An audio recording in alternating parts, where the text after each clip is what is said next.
November 29 34 ആഴ്ചയിലെ ശനിയാഴ്ച. ലൂക്ക 21 34 മുതൽ 36 വരെ വാക്യങ്ങൾ.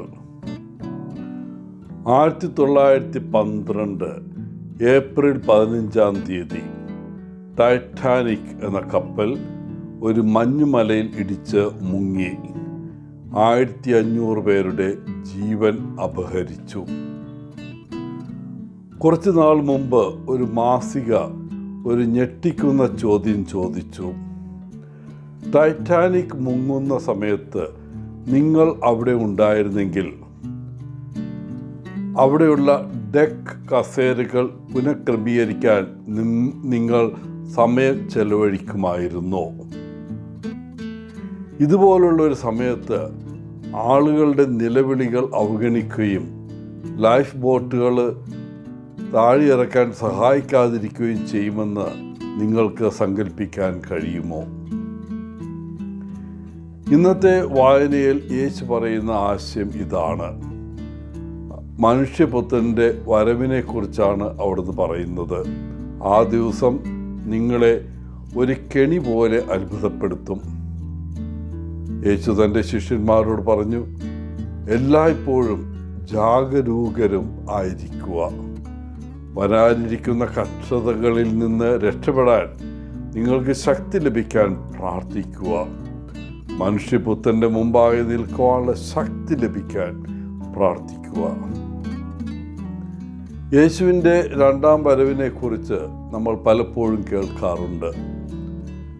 ഒരു വ്യാഖ്യാതാവ് പറയുന്നത് ഇതാണ്: യേശു യഥാർത്ഥത്തിൽ 3 രൂപങ്ങളിൽ വരുന്നുണ്ട്. അവൻ ചരിത്രത്തിൽ ആദ്യം വന്നു, അതാണ് അവൻ്റെ ജനനം. പിന്നെ കൂദാശകളിലൂടെ നിഗൂഢതയോടെ നമ്മുടെ അടുക്കൽ വരുന്നു. മൂന്നാമതായി കാലാവസാനത്തിൽ മഹത്വത്തോടെ വീണ്ടും വരുന്നു. ഈ മൂന്നാം വരവ് നമ്മുടെ ജീവിതകാലത്ത് സംഭവിക്കാനിടയില്ലാത്തതിനാൽ നമുക്ക് ശാരീരികമായി കാണാൻ കഴിയില്ല. എന്നിരുന്നാലും എല്ലായ്പ്പോഴും നാം അതിന് തയ്യാറായിരിക്കണം. ആ തയ്യാറെടുപ്പിൻ്റെ ഭാഗമായി മദ്യപാനം, മറ്റു തരത്തിലുള്ള ആസക്തി തുടങ്ങിയ നമ്മുടെ ദുശ്ശീലങ്ങൾ നാം ഒഴിവാക്കണം. മാത്രമല്ല, പ്രാർത്ഥനകളും മറ്റുള്ളവർക്കുള്ള സേവനം തുടങ്ങിയ പ്രവർത്തനങ്ങളിലൂടെയും നമ്മുടെ ജീവിതത്തിലെ ഓരോ നിമിഷവും നാം ദൈവത്തെ മഹത്വപ്പെടുത്തണം. അലസതയ്ക്ക് ഇടമില്ല. പ്രിയപ്പെട്ടവരെ, നമ്മുടെ മരണത്തിൻ്റെ ദിവസമോ മണിക്കൂറോ നമുക്കറിയില്ല. യേശു തൻ്റെ വരവിനായി നാം ഒരുങ്ങിയിരിക്കണമെന്ന് ആഗ്രഹിക്കുന്നു. ഇന്ന് നമ്മുടെ ജീവിതത്തിൽ സംഭവിക്കുന്ന ഒരു സംഭവത്തിലൂടെ അവൻ നമ്മുടെ അടുക്കൽ വന്നേക്കാം. അല്ലെങ്കിൽ കഷ്ടപ്പെടുന്ന ഒരു സുഹൃത്തിൻ്റെ വേഷത്തിൽ അവൻ നമുക്ക് പ്രത്യക്ഷപ്പെടാം. നാം ദുഃഖിതരോ ഏകാന്തത അനുഭവിക്കുമ്പോഴോ നിരാശയുള്ളപ്പോഴോ അവൻ നമ്മുടെ അടുക്കൽ വന്നേക്കാം.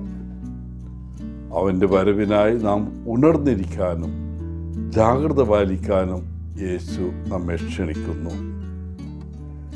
എല്ലാവർക്കും നല്ലൊരു ദിനം ആശംസിച്ചുകൊണ്ട് ഒത്തിരി സ്നേഹത്തോടെ പോളച്ചൻ, CSSR ഫ്രം കേരള.